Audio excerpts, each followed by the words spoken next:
ಜನ majority time waste ಮಾಡ್ತಾ ಇರ್ತಾರೆ. ಟೈಮ್ ವೇಸ್ಟ್ ಅಂದರೆ ಅವ್ರಿಗೆ ಏನು ಅಂತಲೇ ಗೊತ್ತಿಲ್ಲ. ಟೈಮ್ ವೇಸ್ಟ್ ಅಂದರೆ ಗೊತ್ತು ಗುರಿ ಇಲ್ಲದೆ, ಗೋಲ್ ಇಲ್ಲ, ಯಾವುದಕ್ಕೂ ಪ್ರಯಾರಿಟಿ ಆದ್ಯತೆ ಇಲ್ಲ, ಪ್ಲ್ಯಾನ್ ಇಲ್ಲ, ಕನ್ಸರ್ನ್ ಇಲ್ಲ, ಕನಸುಗಳ ಬಗ್ಗೆ ಸಕ್ಸಸ್ ಬಗ್ಗೆ ಕನ್ಸರ್ನ್ ಇಲ್ಲ. ಆ ಥರ ಜನ ತುಂಬ ಇದ್ದಾರೆ.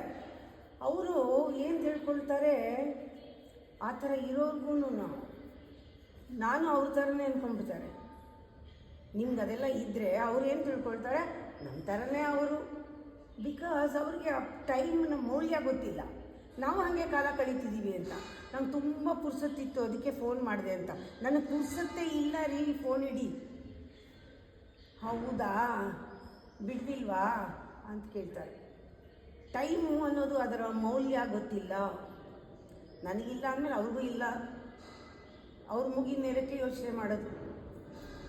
ಸಮಯದ ಮೇಲೆ, ಕಾಲದ ಮಹಿಮೆ, ಸಮಯದ ಮೌಲ್ಯ ಬಹಳ ಮುಖ್ಯ, ಜೀವನದಲ್ಲಿ ಅತಿ ಅಮೂಲ್ಯ.